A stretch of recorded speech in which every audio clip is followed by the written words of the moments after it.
We advise you to wake up every day and not bring what you're ready to discard back into your day.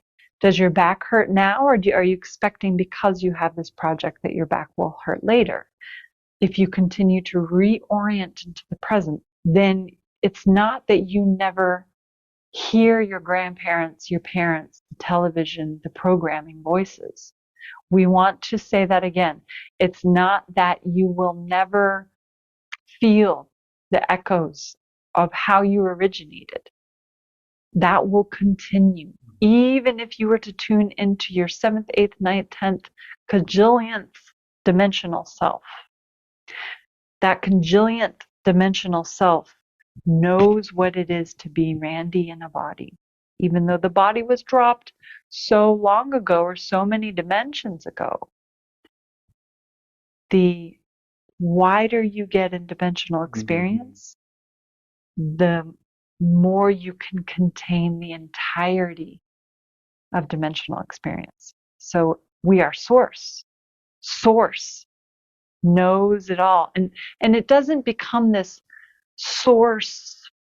Oh, there's some faint echoes. There's something happening down here. I can barely tune into it. No, no, no. Source is richly here. Do you feel it? Richly here. Richly life force. Intentionally life force. Intentionally putting that shovel on the ground, even if my back hurts. Do you see how source is like, woo! Yes? So using gravity, using density. I feel it when I slap my thighs. The skin reacts, the cheeks flush, the need for more food, more water, more company, more joy, more. We want to say that even with 12-strand DNA, even with constant regeneration of the cells, that continues and is imperative as this adventure that we all chose. Do you see what we're saying? So use it. It is the alchemy process, yes? It is the impetus to live longer. If you feel your doubts and limitations and go, ah, there you are again. You just made me laugh. You see what we're saying? So be with those parts of you. Be with the density. Be with the 2 strands that are like, I'm holding it up as it moves into 12. We're the roots of the tree of Randi. So thank you for bringing that up, because Randi has lived for a while under the illusion that once she gets there, once she fully ascends, as she finds herself in whatever dimension, that the limitations, fears, the dual part, the chaotic dual part that is balancing the joy and the ease and the peace and the freedom. And we know there's non-duality, but we want to speak about the reality of what you've chosen. You did not choose a very static, slow place to be alive. We're speaking to you all, yes? So that's homework number 12, is to use the fodder, the compost, to grow things you never thought were possible. In fact, as long as you hold on to that mystery, it will surprise you. Say you put a seed in the ground and you think it's going to be a sunflower, and then as you change, the sunflower petals become rainbow shaped, and the sunflowers are actually portals into other dimensions. So that's the evolution, right? That's the creation. That's the Shakti. That's why we're here. And if you watch that thing grow and know, I know what seed I put into the ground, I know what it's going to look like, then it doesn't have an opportunity to wow and astound you and teach you and keep you present. Yes?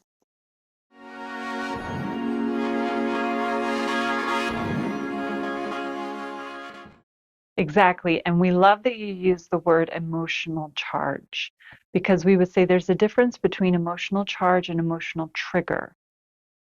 when there's a trigger, it tends to bring us back to a wound that we're still learning.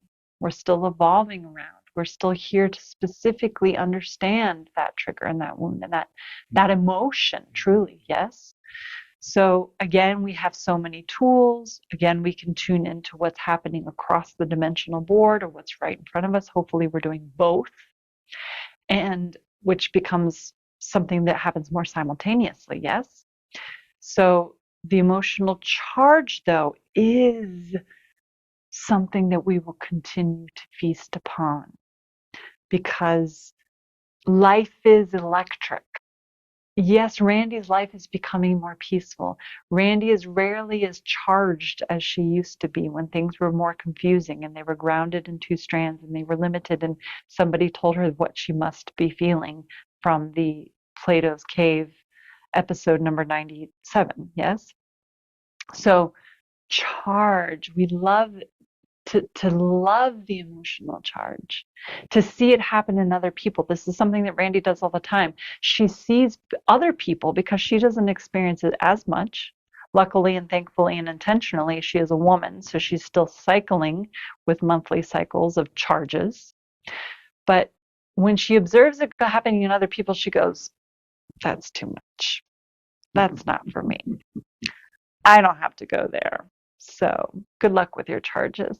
We're laughing because if she doesn't start to dig herself in empathically for the richness of the experience, to feel those other people, even if it's for a moment, even if it's for her to cry or yell or roar or move somebody else's energy through her body.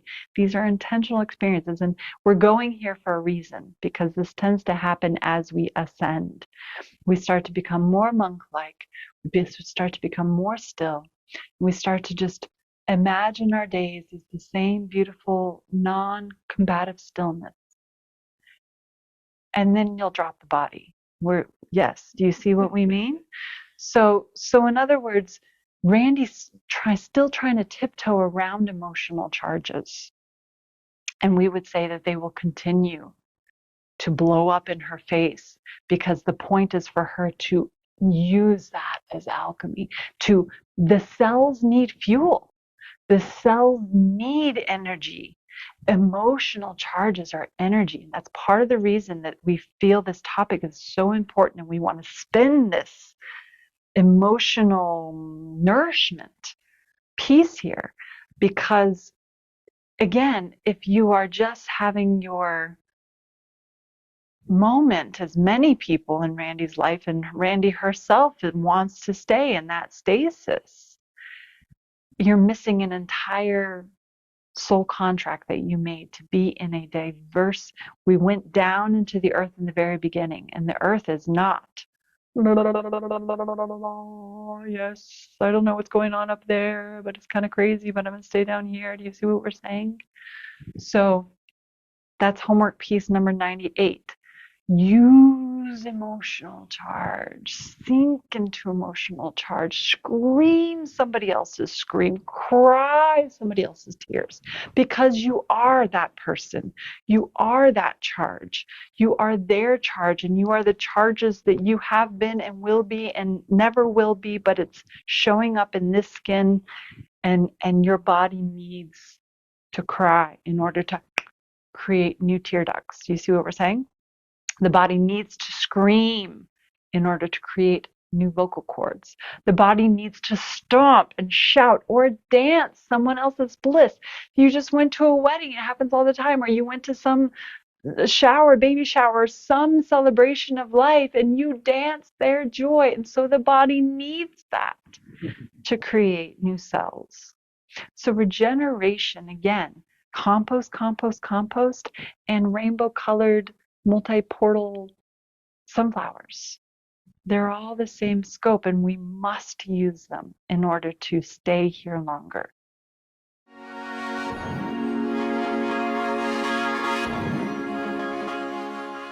Beautiful. We are grateful for you here. You again created this container from which we are drawing from. We are acknowledging and supremely respectful of the diversity of experience, because we are speaking as you in many of these experiences where we do go, and we love to live as you. We love to live as you. We love to feed as you. We love to remember what it is to be you, because it's intentional that in all of these places that we're going, that as we go, we return. As we go, we return. And so thank you for arriving in that eternal process. Namaste.